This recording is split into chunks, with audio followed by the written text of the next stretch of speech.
Hey guys, what's up? Welcome back to DeFi DJ Strip and Farm for Poverty. So just a follow-up to my previous video that I did, basically recapping my life here in Cambodia, or how I got here, I should say. So a couple of you expressed that you enjoyed that sort of content, so bringing it to you again, just walking around the neighborhood out here.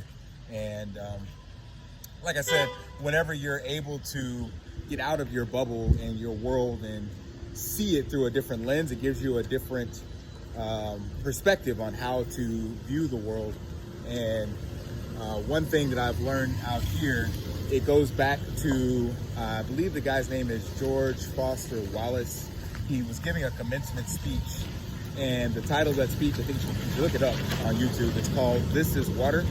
And the analogy goes like this. Two young fish were swimming by an older fish. As they passed by the older fish, he looked at the two young fish and said, "Good morning, boys. How's the water?"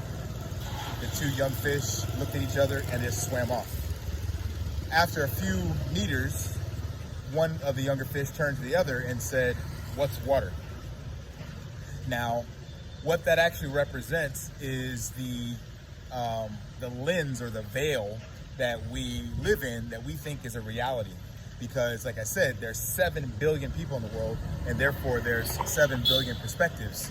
So coming to another country with different culture, different language, different religion, different priorities and values, these things, beliefs, these things will shape that lens or that water that you're in. So one of the things, especially in Cambodia, I find really fascinating is what I call like a lack of boundaries. So in Cambodia, for example, and especially on the streets, yeah, we have lanes and stuff on the roads, but if there's open space, a car or a bike or whatever will just cut and take it. Includes going on the sidewalk or going opposite direction. So they don't really, they have stoplights and everything to govern traffic, but the bikes will try to go around the stop traffic at the traffic light and go up on the sidewalk so they can get at the front. Same thing happens if you're in the supermarket, right? So in the US, we're taught as kids to queue up in the line, in one single file line, one behind the other or whatever the case may be. Well, in the supermarket, you can actually be waiting and someone will just come in front of you and put their bags on the counter. We would say you're cutting in the US, but that sort of thing doesn't exist. They're creating queues and lines and all that, but it's more of just, if you see an open space, you're allowed to take it.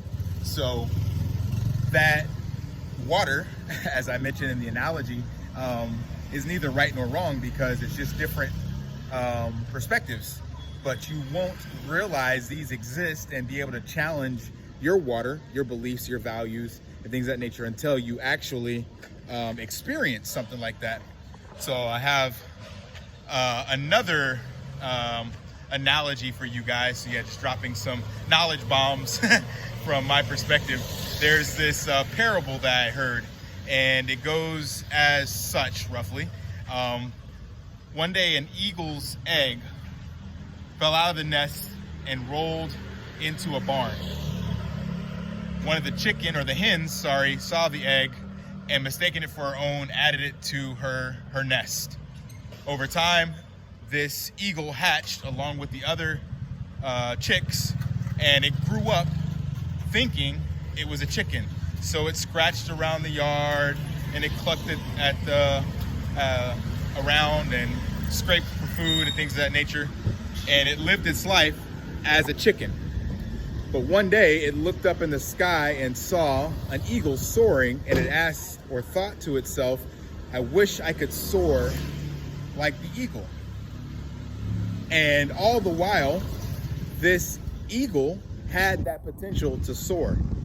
But as they say, we are the sum of the 5 people we spend the most time with. So if you are in an environment in which people don't soar, they just cluck around and scratch on the ground, you'll find yourself in that same predicament.